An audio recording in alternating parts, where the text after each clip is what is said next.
Solo ট্রাভেলিংয়ের খুব শখ আছে বুঝলেন, কিন্তু এখনও ঠিকভাবে ব্যবস্থা করে উঠতে পারে।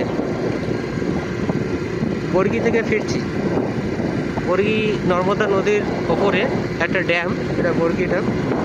বর্গি থেকে ফিরছি। এটা রাস্তা, দুপাশে জঙ্গল, আর একটু দূরে ওখানে বিশাল আকার জলাশয়।